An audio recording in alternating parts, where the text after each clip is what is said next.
1917 surgiu a escola pública, na Prússia, onde se tornou direito do cidadão à educação. Porém, as universidades vieram um pouquinho antes, no século XII e XIII, na Idade Média, na Europa. Com o passar dos anos, a educação evoluiu muito. Hoje, após terminar uma graduação, você pode se especializar, realizar uma pós, mestrado, doutorado, e isso é uma formação continuada, que é sobre o que iremos falar hoje. Meu nome é Kailane Rodrigues, eu sou licencianda em Ciências Biológicas na Universidade Estadual do Sudeste da Bahia e iremos hoje falar um pouquinho sobre a formação continuada, dificuldades e impactos na prática docente.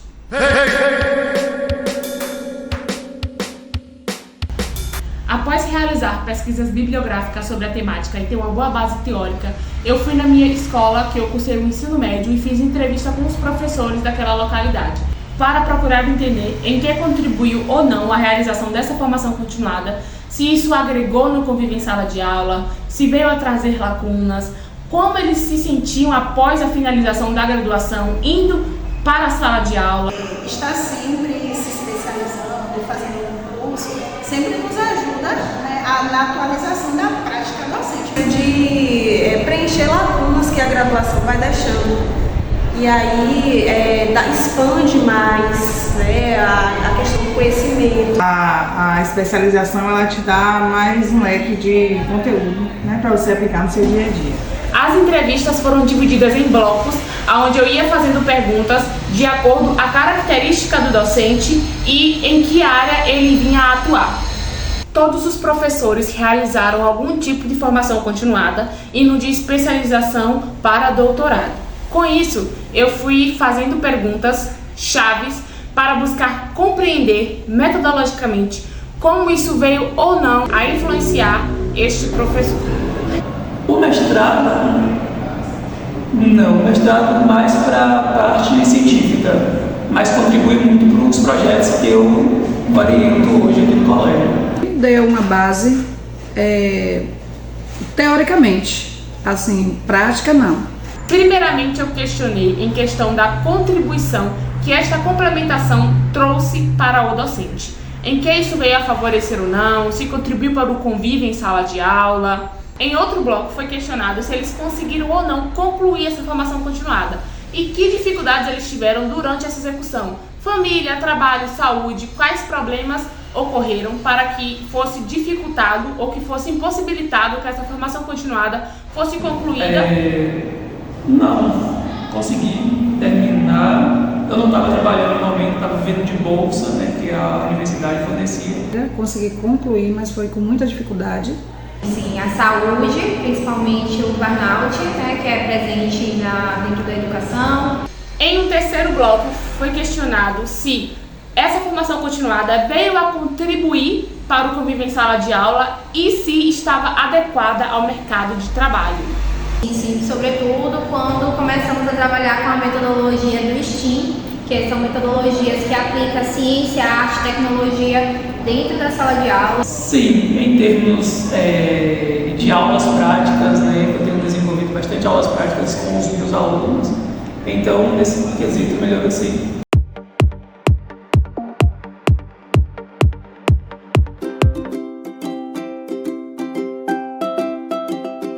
As especializações eu não achei que me contribuíram tanto, porque eu fiz 2 especializações EAD e achei muito superficial, o material de apoio não era bom, então não achei que foi grande coisa não.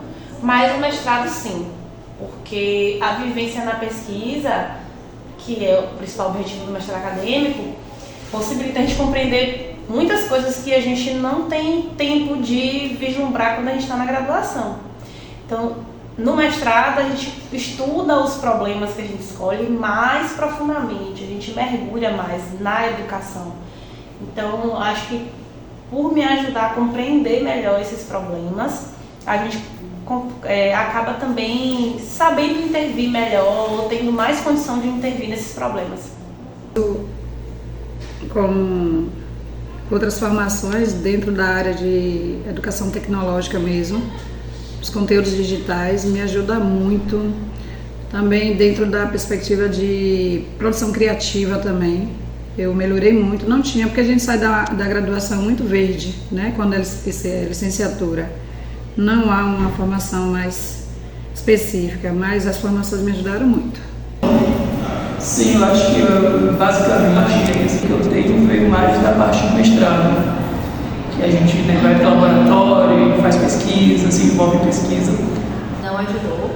A complementação ela acaba ficando sempre mais no campo teórico e, sobretudo, por ter formado em uma licenciatura e ter vindo atuar em uma unidade de ensino médio técnico, eu precisei me reinventar dentro da docência, dentro da prática, para que o meu conteúdo ele também se adequasse à formação desses cursos técnicos que são ofertados pela instituição que eu trabalho. Na verdade, a gente como professor, a gente está sempre aprendendo, né? Principalmente na atualidade que a gente percebe nessa questão da necessidade dos alunos o tempo todo estar se utilizando da tecnologia. Então, fazer cursos ou nos especializar sempre nos ajuda a nos desenvolver melhor, né? Para que a gente possa melhorar a nossa prática dentro da sala de aula.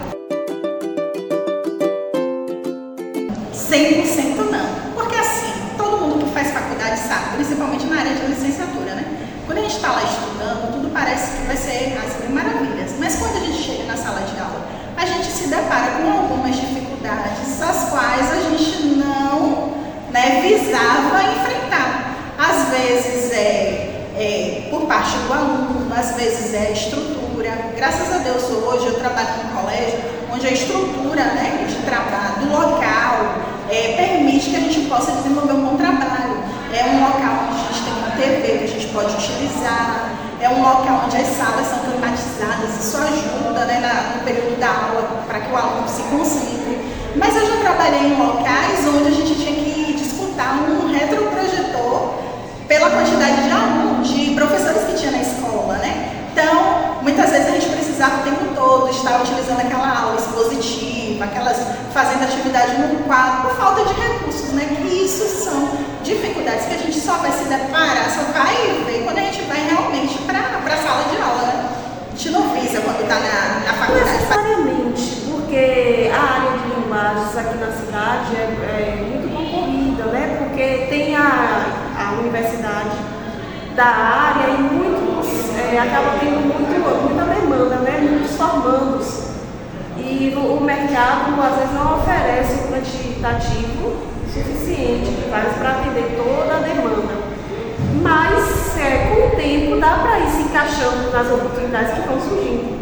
Agora tem coisas dentro no ambiente escolar que a universidade não prepara a gente, em determinadas situações. A minha formação foi muito teórica, eu formei em letras português e inglês, então foi baseada em muita leitura, poucas práticas, poucos estágios, e aí quando eu precisei vir para a sala de aula já teve aquele estranhamento, e aí depois com a prática realmente é que acabamos descobrindo o que é sala de aula, somente a prática que ajuda. Me deu uma base teoricamente. Assim, prática não. Eu tive que construir, não sabia como, que foi dentro da docência, né? Eu segui a docência, que foi a questão da licenciatura, mas me preparar para o chão da sala de aula, não. Com certeza não. Eu tive que fazer, inclusive fiz a atuação em sala de aula com algumas pedagogias, algumas abordagens equivocadas, sem base, né? Às vezes conteudista. E foi depois que eu fui galgando isso, fui procurando minha formação e outras formas de trabalhar didaticamente. Ainda continuo, mas não me deu o suficiente. Teoricamente deu uma base boa, mas para prática, para praxis, né, o chão de sala de aula, não. Acredito que sim. A gente sempre fala que às vezes a formação não prepara a gente para os problemas da escola, mas eu acho que nenhuma profissão a pessoa sai pronto, né? Por isso que existe formação continuada, que não é só para a docência, é para todas as áreas. E não tem como uma graduação de 5 anos dizer que vai preparar você para tudo. Não prepare. Eu tenho certeza que é o discurso de todos os profissionais, de todas as áreas, é dizer que sai da faculdade e não sabe de nada, ou não conhece a vida real. Eu acho que a experiência é que vai trazendo. Então a formação continuada ela é importante nesse sentido, porque ela vai trazendo mais possibilidades para a gente para que essa formação seja mais adequada, o que ficou, né, de deficiência lá da formação inicial. Por último, se questionou se foi realmente a primeira opção do professor a licenciatura, se foi o curso que eles escolheram para se profissionalizar e se eles já tinham se arrependido de sua escolha ou pensado em desistir da profissão. Eu, química ou matemática? Eu preferi química por conta da diversidade. Não é a minha opção, mas eu venho de uma família de educadores. Na minha família nós somos 9 professores, então eu sou mais uma. E aí durante a prática eu fui me identificando, sobretudo dentro da prática da educação profissional, que aí eu fui descobrindo que era a minha paixão, a educação. E que a licenciatura, assim, ela é um caminho, e ela é um caminho que a gente vai compartilhando entre a dor e o amor, mas que vale muito a pena. Não vou dizer que era assim, meu sonho era ser professora, mas eu também não tinha assim uma outra profissão que eu falasse, meu Deus, eu queria muito ser isso. E aí não deu certo e eu fui ser professora, não. Eu sabia que eu queria estudar quando eu concluí o ensino médio. Eu tinha algumas opções assim que eu queria e tal, mas nenhuma paixão. Mas assim, eu escolhi a licenciatura porque dentre as opções disponíveis, era a que se adequava melhor ao meu perfil, porque eu trabalhava durante o dia. Então eu escolhi a licenciatura por conveniência, não foi por paixão, não. Mas hoje também não me arrependo. Sim. Eu acabei indo, mas depois eu me descobri que era uma área importante, assim, que mesmo a gente saindo muito cru do ensino médio, depois a gente vai se construindo lá dentro. E fui perceber que algumas produções é possível a gente desenvolver quando a gente tem bons professores, assim. Aí foi a primeira opção, não era ideal, assim, não era o meu sonho, mas eu soube levar com muita seriedade, assim. E hoje continuo, né? Gosto do que faço. Quando eu optei, né, pelo magistério na época, porque eu amava, né? É uma profissão que eu gosto mesmo, de verdade. Apesar de todas as dificuldades encontradas, apesar de não ter conseguido trabalhar assim que eu terminei o magistério, mas é algo que eu gosto de fazer e que desde pequena eu me via como professora. Arrepender, não. Vontade de desistir em alguns momentos dá, né? Porque assim a gente percebe algumas mudanças na geração. Hoje a gente não vê alunos, sabe, tão motivados ou alunos que têm realmente desejo de aprender. Então, às vezes a gente acaba, né, por conta do sistema, por conta do cansaço, por conta de algumas turmas pensando em desistir, mas é algo que passa logo. Não, tenho sempre vontade de continuar, de expandir, fazer novos cursos de especialização, fazer mestrado, continuar buscando. Sim, sobretudo pela desvalorização, o baixo salário, acaba as ansiedades, tudo que vem acumulando por trás dessa docência. Então ela faz com que esse educador ele sempre pense em algum momento se realmente compensa continuar. Então é algo que marca muito a vida de todo educador. Uma hora você para pensar, realmente eu quero estar aqui ou não, porque é um caminho que muitas vezes é um caminho solitário a educação. Desistir de dar aula às vezes, né, quando a gente pensa em todo o contexto escolar. Mas no curso jamais. Tive não.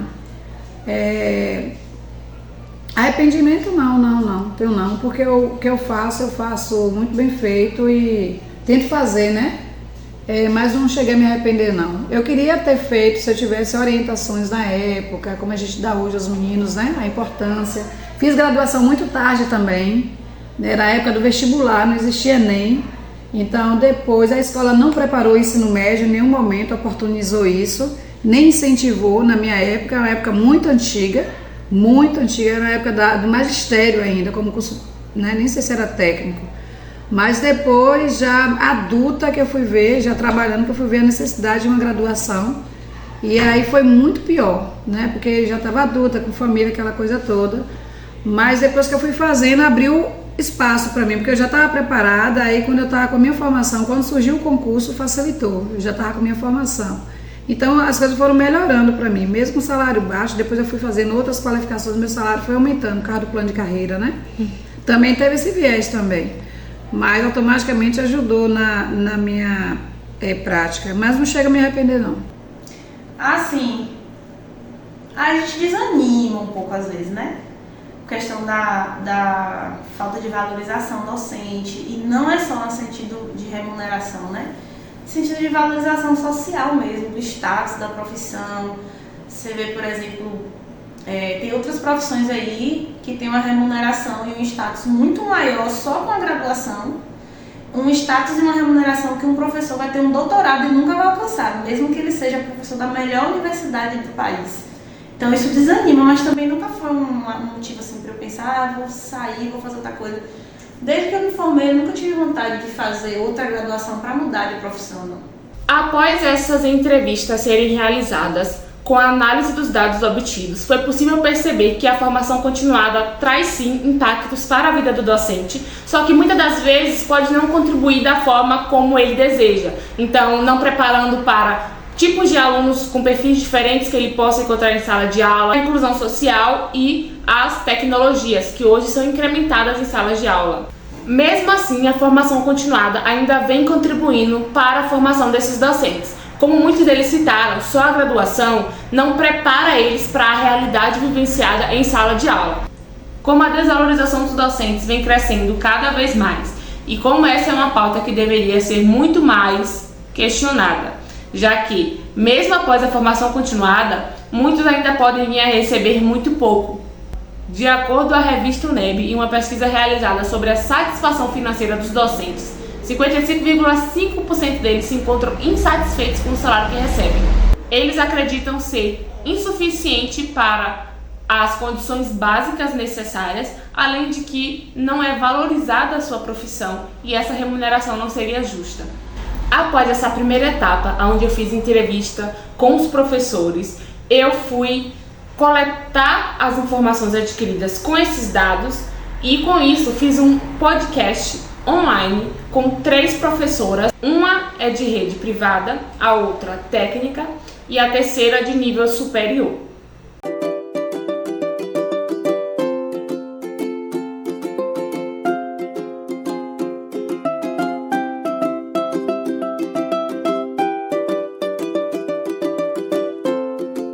Primeiramente agradecer, né, porque domingo de noite vocês toparam participar. É sobre formação continuada, tanto professores que fizeram ou que não fizeram a formação continuada. A primeira pergunta é em relação após a formação continuada, no caso da professora Helena, que já é doutora, ou caso não tenha feito nenhuma formação continuada, participa regularmente de cursos, workshops ou outras formas de atualização profissional? Faço sim. Eu sempre tento, de acordo com minha agenda, participar dos eventos que são ofertados pela UESB. A UESB oferta vários cursos nesse sentido, que ela entende como formação continuada e a oferta tanto para servidores do quadro de docentes quanto para técnicos. Dentro dessas temáticas também eu tento fazer outros cursos, mesmo que fora, porque eu entendo que a formação continuada ela agrega vou falar no caso da docência, ela vai agregando tanto profissionalmente quanto pessoalmente, né? Porque a gente passa por intervalos de tempo ou continuamente por mudanças tanto no quesito da sociedade quanto nos quesitos dos setores profissionais. E a formação continuada vai nos possibilitando fazer atualizações com relação a conceitos e mudanças conceituais ou mudanças de paradigmas que vão ocorrendo tanto dentro do aspecto de sociedade quanto dentro da área da educação, nesse sentido. Enquanto profissional, né, eu sei da necessidade, né, de estar sempre atualizando o conteúdo. Porém, esse ano para mim foi um ano com muitas dificuldades. Eu não consegui estar fazendo cursos, né, porque esse ano eu trabalho em uma rede de uma escola privada, então eu não tenho essa disponibilidade de estar saindo, me ausentando para fazer algum tipo de curso. Sinto muita falta, né? Eu sei que preciso, Porém, esse ano eu tive muita dificuldade. Fiz só online, mas o ano que vem eu quero estar procurando, né? Mesmo que seja corrido o tempo, porque eu tenho carga horária de 20 horas semanais na escola particular, então eu não consigo, né, tipo, viajar para poder fazer um curso. Eles não... É mais difícil estar liberando, né? Então eu senti muita falta, muita mesmo. Agora eu vou passar já ainda nesse mesmo foco. Algo, no caso da professora Malu ou da professora Tessiane, que entrou agora, algo desmotiva vocês quando vocês pensam em realizar uma formação continuada? Tem algum fator que fala assim, eu acho que por conta disso eu não tenho vontade de fazer, não acho legal? Para mim, só a questão mesmo do tempo, né? Só a questão, porque o trabalho, ainda tem um trabalho em casa, tem um filho pequeno, então aquela correria mesmo, a demanda do tempo, que para mim às vezes fica curto. Se eu tivesse um tempo maior, né, um tempo livre, que eu pudesse me dedicar mais, com certeza. Mas tirando o fator tempo, para mim. No meu caso, eu não sei se é o caso da Pro Helena ou da Pro Malu, mas eu leciono na base técnica, então o que eu fiz foi um REDA. Para mim, eu penso realmente em continuar. Eu já estou caminhando para a 5ª especialização, porque eu tenho 2 formações, uma de bacharel e uma de licenciatura, mas enfim, porque eu sempre quis entrar para a docência. E estava buscando isso, mas atuando com a minha primeira formação ficava difícil, né? Você acabou de falar do tempo, Malu, e era exatamente isso. Atuando como enfermeira, aí toma o tempo, aí cansaço, casa, filhos. Então tem todas essas questões. Mas, assim, eu pretendo continuar. Eu nunca parei de estudar, meu filho e minha filha já falam isso. Mãe, a senhora nunca para. Eu falei, assim, conhecimento nunca é demais. A gente tem que buscar, tá sempre se atualizando. Então, eu penso, a motivação, na verdade, no meu caso, é porque, assim, como REDA, dando aula nos cursos técnicos, né? Base técnica não é como a base comum, que já tem concurso, pode entrar como concurso. Posso sim, que é a minha meta, entrar para um instituto ou para dar aula na universidade, aí sim. Mas, enquanto for na base técnica, nós que somos REDA, e ainda não fazemos concurso REDA como eu fiz, não nos agrega nada, em termo financeiro, de reconhecimento.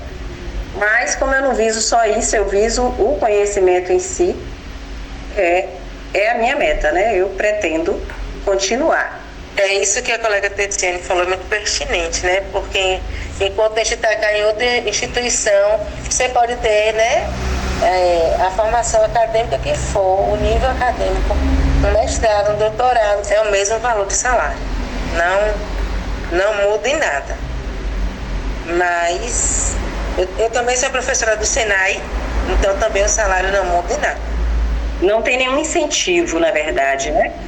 Os custos que a gente tiver, seja com viagem, com tudo, somos nós que vamos arcar, na verdade. Então, se fosse para quem já está engajado, porque eu tenho colegas que já dão aula na UESB, e aí tudo bem, né? Entra para um mestrado, vai fazer um doutorado, aí tira uma licença. Então, tem esses incentivos que, no meu caso, eu não tenho nada disso até então. Né? Não nos acrescenta nada, assim, eu como concurso REDA, não acrescenta, não muda em nada, em termos de incentivo, sei lá, do Estado, né? Mas, assim, a gente tem a força de vontade, quem gosta realmente da docência e quem tem vontade, né, de agregar conhecimento é que vai nessa persistência que eu vivo. Não é, colegas? Sim. No caso, agora uma pergunta para a professora Helena. A senhora que já é doutora, enquanto a senhora estava fazendo a formação continuada, o mestrado ou o doutorado, algo lhe desmotivou, que fez a senhora dar uma pausa ou pensar em desistir na época? Eu terminei o mestrado em 2011 eu entrei no mestrado em 2011 e terminei em 2013. E eu terminei o mestrado devido às dificuldades do processo do projeto e de escrita, me perguntando se eu realmente queria fazer. Já na finalização do mestrado eu me perguntava se eu queria continuar no doutorado, porque o doutorado sempre foi um sonho, assim, desde que eu entrei no mundo acadêmico. Então, de 2013 até eu terminei o mestrado, foi no final de 2013, fui professora substituta na UFBA, e aí até 2016 eu saí da vida acadêmica no sentido de eu parei de fazer pesquisa. Eu continuei dando aula, fui professora na Unijorge, em Salvador, por 2 anos. E aí em 2016 eu parei e fiz assim, não, acho que agora está na hora de voltar. E foi aí, como a Malu falou, né? Naquela época a gente não conseguia conciliar, porque a agência de fomento não dava condições de ter a bolsa do doutorado e continuar dando aula. Quando eu entrei no doutorado, eu estava sem bolsa ainda. Então eu falei, não, vou ter que topar de fazer o doutorado e trabalhar ao mesmo tempo. O que eleva o grau de trabalho, e eu entendo as complicações, principalmente a Tessiane falou que ela tem filhos, a Malu, eu não sei. Se eu tivesse filhos, ia ser um complicador a mais no sentido de tempo para dedicação do doutorado, emprego e ainda a questão de cuidar dos filhos na casa, né? Mas, como eu estava solteira, eu me joguei e fiz, não, vou tentar conciliar as duas coisas porque é o que eu quero fazer. O que aconteceu foi que no momento que eu realmente bati o pé, fiz, não, agora vai, aí a bolsa surgiu. Eu não desisti, mas quase. Eu ia fazer outra pausa após o doutorado, mas acabou que os caminhos me trouxeram de volta. Mas sempre existem contextos que fazem com que as pessoas parem e pensem, realmente é isso que eu quero fazer da minha vida? Então, quem persiste leva muito em consideração quanto você se deixa afetar por causa de algumas questões que são estruturais, historicamente, dessa academia, de fazer ciência, de quem são as pessoas que estão lá, e do que você quer, né? O que eu quero mudar dentro desse ambiente, como eu quero ser, que tipo de profissional e que tipo de pessoa eu quero ser dentro desse ambiente. A professora minha família, né, foi muito legal, porque às vezes a gente se questiona. Eu tenho 2 filhos, tenho uma criança de 5, um menino de 5 e um adolescente de 13, né? Então para mim é bem complicado. E esse ano eu pensei várias vezes, porque é um contexto totalmente diferente, né? De manhã eu trabalho na sala com 20 meninos de 7 anos. À noite eu trabalho com adultos. Então eu vi aquilo ali, eu já estava para surtar. Ainda mais no turno das crianças. Porque quando eu vim perceber o problema, eu falei, meu Deus, eu cheguei até a fazer terapia. Eu falei, não, vou ter que procurar um psicólogo, porque tem alguma coisa errada. Eu sempre gostei de lecionar, né? Eu ia dar aula na UPT, amava dar minhas aulas, preparava, mas assim, quando eu fui para outra realidade, eu falei, não, será que é isso que eu quero? Você começa a colocar em xeque o seu profissionalismo, né? Se você está sendo uma boa profissional. Aí eu vim entender que não era comigo, era com o sistema do jeito que já estava, né? Mas é muito complicado. Vocês falando sobre essa questão da formação continuada, vocês acham que o que poderia ser feito para melhorar essa acessibilidade aos docentes, para que eles pudessem ter mais oportunidade de estar fazendo não só mestrado ou doutorado, mas uma pós, uma especialização? Como eu falei, e aí vou dar espaço para as meninas, porque vai para a realidade delas, existe uma forma de fazer ciência que permeia esse acesso ao mestrado e ao doutorado, que é muito... O foco é exatamente esse. Você tem que se doar integralmente ao mestrado, ao projeto de mestrado, após a qual você está fazendo parte. Você tem que se dedicar integralmente ao projeto de doutorado. E a gente vive numa sociedade diversa, com diversas demandas e diversos contextos que não sustentam mais esse tipo de padrão, uma necessidade de inclusão e acessibilidade voltada para as pessoas nas suas diversas necessidades educativas especiais. Então, assim, existe uma necessidade de alteração estrutural e conceitual de como fazer, realizar a ciência, pensando nas pessoas que fazem e realizam a ciência, não só no Brasil, como no mundo. Então, assim, existe a necessidade de liberação desses profissionais para fazer esse tipo de formação. É extremamente necessário. Então, assim, é uma mudança total que a gente precisa, de gestão, de pensamento, de como fazer, estrutural. E aí eu vou deixar as meninas falarem, porque elas são muito mais afetadas nesse contexto do que eu.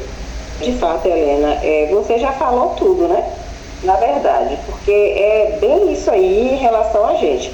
No meu caso mesmo, por eu ser REDA, apesar de ser pelo Estado, né? Secretaria de Educação do Estado.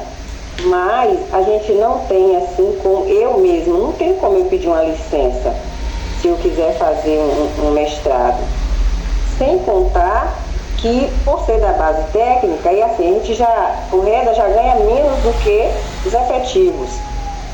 A base técnica não é como a base comum, nós temos o salário menor, né? A carga horária é maior. Se eu der 20 horas, eu dou uma carga horária maior do que os efetivos. Se for 40, a mesma coisa. Enfim, então tem todo esse contexto, sem contar com o incentivo que não temos. Ou seja, você falou aí da licença, você da UFBA, você pode tirar uma licença, você tem uma oportunidade maior, na verdade. Você tem uma abertura maior. E a gente não. No meu caso, as especializações que eu já fiz tanto como licenciada, né, como bacharel também, mas assim, tudo eu mesmo correndo atrás. Mas não tem incentivo nem assim, eu vou fazer um mestrado, tudo bem, tem o meu projeto e tudo, mas eu não vou receber nada mais por isso, porque eu sou REDA, eu não posso pedir uma licença. Então eu acho que você já explicou aí, né, tudo. Eu não sei se o caso de Malu é efetiva, mas no meu caso eu acho que ainda o agravante ainda é maior. Sem contar que o retorno é para a sociedade, né? A gente sabe, a pesquisa, quanto mais conhecimento tiver, melhor e maior a qualidade do seu serviço prestado. Tem um fator ainda que, como eu trabalho numa escola particular, né, fica mais difícil ainda conseguir uma liberação, que aqui em Piauí não tem, né, instituição que ofereça um mestrado. Na linha de pesquisa que eu queria achar em Salvador, então eu tinha que sair para ficar 3 dias fora. Uma escola não vai me liberar um professor para ficar 3 dias fora, né? É complicado. Então foi o que a professora Helena falou direitinho. Então acaba que o próprio sistema vem para atrapalhar, né, a execução dessa formação continuada, desse contínuo avanço aí metodológico dos docentes. Passando agora para um próximo bloco, falando sobre a relevância dos conteúdos da formação continuada, eu tenho uma pergunta específica para a professora Tessiane e a professora Helena, que fizeram, a professora Helena, que é doutora, a professora Tessiane, que fez especializações. Na opinião de vocês, os conteúdos oferecidos na formação continuada estão alinhados às demandas e desafios educacionais contemporâneos? Aquilo que vocês enfrentam em sala de aula, no caso, a questão das tecnologias, que os alunos que a gente encontra hoje em sala de aula não são iguais aos antigos, a questão da inclusão social. Vocês acham que essa formação continuada auxiliou vocês nisso? A educação continuada, que ela contribui sim. Essa que eu fiz mesmo do IFES, né, do Instituto Federal do Espírito Santo, de fato eu achei que ela, para mim, que foi relacionada, inclusive, todo o trabalho que nós fizemos, a parte pedagógica, então, que para mim seria algo novo, certo? Como eu saí do bacharel, que eu fiz para a base técnica, então eu comecei a dar aula depois do REDA na base técnica, mas agregou parte pedagógica, também as atualidades das plataformas que nós trabalhávamos, ajudou bastante. É como eu digo, conhecimento nunca é demais, sempre agrega. E para dar aula a gente estuda também, né, Helena? As disciplinas da área em específico, super agregadas. Agora, tanto graduação quanto as pós não agregaram no quesito de dar aula. Então, te preparar para uma sala de aula, isso nada te prepara. Eu já dei aula no Fundamental 1, já dei aula no Fundamental 2, já dei aula no médio, já dei aula no técnico e dei aula, estou dando aula no ensino superior. Em nenhum momento desse processo formativo eu tive preparação para isso. Eu fui conseguindo me preparar e me construir, desconstruir como docente ao longo do tempo que eu fui dando aula. Mas dizer que o meu processo formativo, principalmente com relação à pós-graduação, auxiliou na dinâmica como docente para a parte de educação em si, de ensino, não agregado.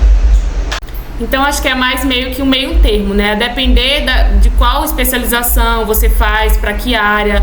Uma pode ser mais conteudista, né? Ou outras pode ser mais voltadas para práticas metodológicas. Essa pergunta vai para as duas. De que forma você acredita que a formação continuada ou a falta dela impacta seu desempenho em sala de aula? No caso da professora Malu, que não fez uma formação continuada, como ela acha que isso impacta ela em sala de aula, e da professora Helena, que fez, como ela acha que isso vem a agregar e a mudar de quando ela terminou a graduação para após ter terminado também o doutorado? Se mudou alguma coisa, se sentiu diferença, se acrescentou em algo? No meu caso, eu acho que passar pelo mestrado e doutorado me trazem mais conhecimento. Conhecimento no sentido das áreas que a minha pós-graduação ela abarca, e mais conhecimento com relação às linhas de pesquisa que eu atuei, tanto no mestrado quanto no doutorado. Para a sala de aula, além desse conhecimento específico, eu acho que a experiência de passar tanto pelo mestrado quanto pelo doutorado, eles auxiliam tanto profissionalmente quanto no pessoal, né?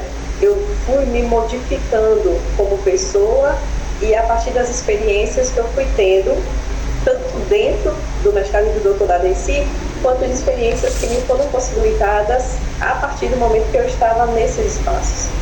Então, eu acho que auxiliou muito a minha construção como eu fiz profissional e a minha construção pessoal. Eu acho que foi muito agregador nesse sentido. Para mim, eu sinto muita falta, né?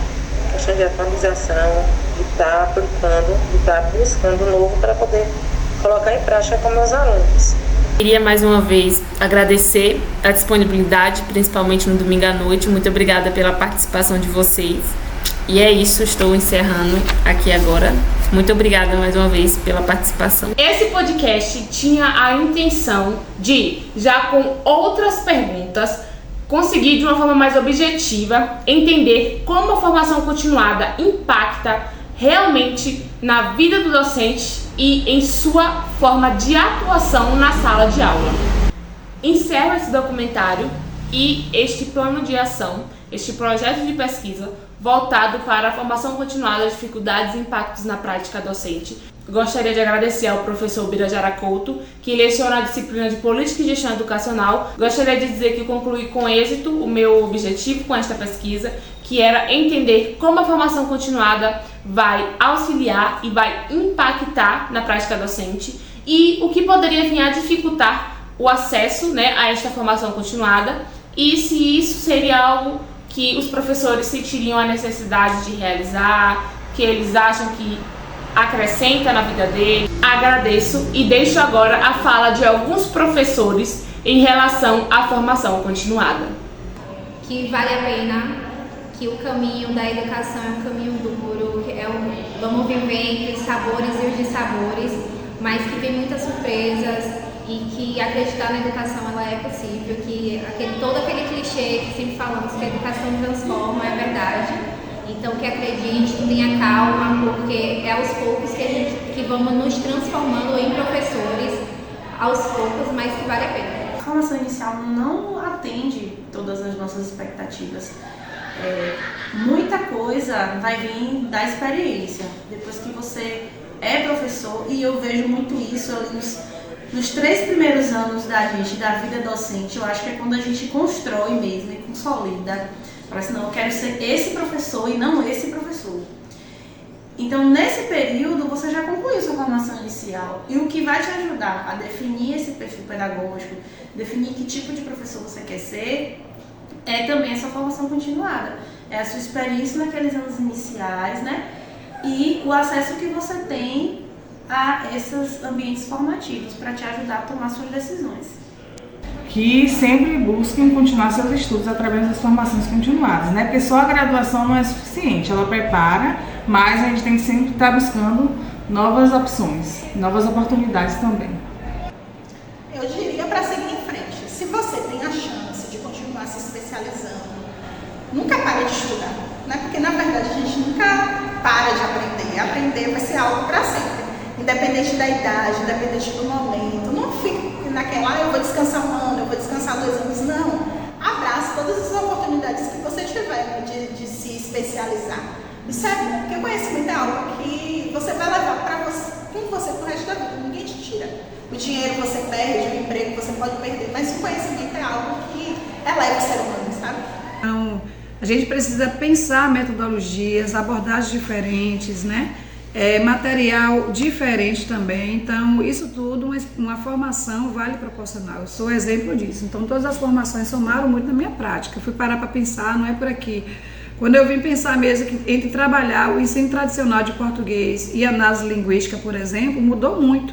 Meu olhar, por exemplo, sobre o ensino da gramática. E foi com uma formação que eu fiz de produção de análise textual, que eu fui ampliar meu leque aí de opção para trabalhar em sala de aula. E o professor, ele tem que passar por isso. Apesar da sobrecarga de trabalho, de atividades, mas a formação é inerente, ele deve continuar. Que não deve parar, né? Deve continuar estudando, se capacitando, ainda mais para estar se adequando às exigências do mercado hoje, da sociedade como um todo, que se transforma a cada dia. Então, as modificações sociais no campo da tecnologia, no campo da diversidade, em todas as áreas. Então, por isso que não pode parar, não deve parar. A formação deve ser continuada com toda certeza.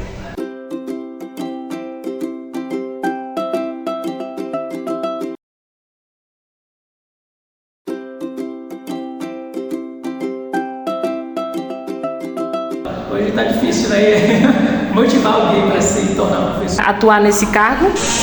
Não, mais ou menos. A graduação, ela prepara, mas eu acho que a gestão... A parte de especialização, não percebi tanta contribuição, porque eu fiz... Tá saindo falar?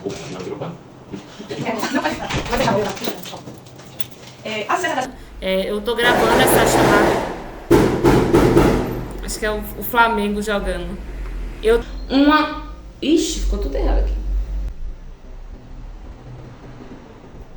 Já esqueci. Com uma pesquisa realizada de atuações diferentes. Com 3 professores que atuam em instituições diferentes. Uma é de rede privada, a outra é de rede estadual técnica e a outra é de rede universitária. Uma é de rede privada, a outra é de ensino técnico e a outra de nível superior.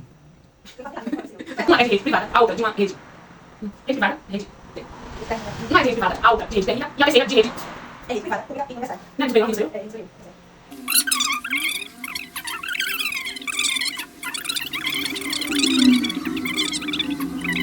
2000 anos depois.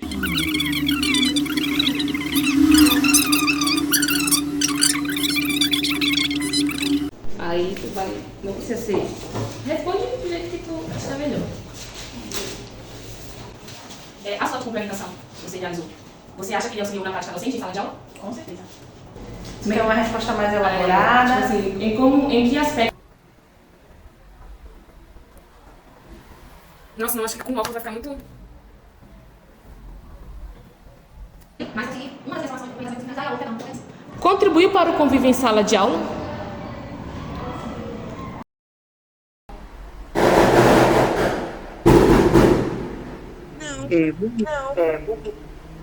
Pode falar, mano. Depois